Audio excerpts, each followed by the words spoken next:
guys, it's Lynn again. So we're going to hit some basic derivatives. You're probably getting into rules of derivatives now at this point. This is assuming that you understand the power rule of derivatives that just says y equals x cubed means y prime will be 3x squared. You bring the power down in front and you subtract 1 from the power. So I'm assuming you understand the power rule. Now the next big rule you're going to learn at this point is the product rule.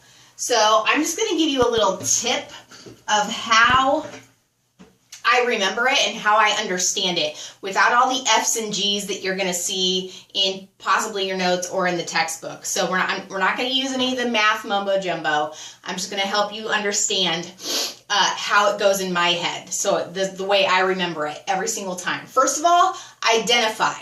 Identify the function is a product, okay? So that's key. That's half the battle, is seeing, okay, in this function I have one thing, two things, both involving an x that are multiplied together. So two things that both involve a variable that are multiplied together. That requires a product rule. That's your first step, is just identifying it. Once you've identified that you need the product rule, then you can jump to your derivative. So we're going to say f prime of x. Now this is the way it goes in my head.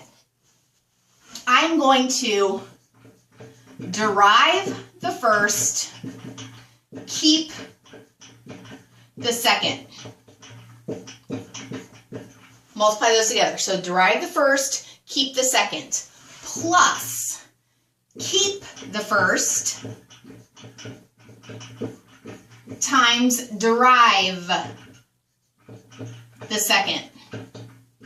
Okay, so that kind of goes in my over and over in my head.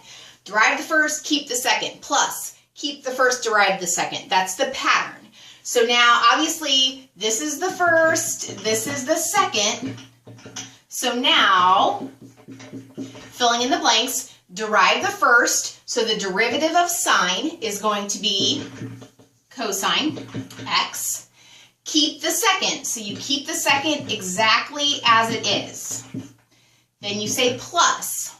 Now we keep the first, so keep the first as sine x, and then we derive the second. The derivative of x squared plus 3 will just be 2x. And all of these things are multiplied together. Now at this point, this is a version of the derivative, okay? So if your instructor is very low maintenance, you could theoretically turn this in and it would be correct. This is a version of the derivative. However, most of the time, you can't really simplify this at all. So literally, you could just leave it like this. But from here on out, they might say something like, well, what is the value of the derivative at x equals, let's say, pi? So they're asking about what's the derivative at x equals pi. So therefore, you're just going to take this derivative and plug in pi and then get an answer. So this is going to be cosine of pi is -1.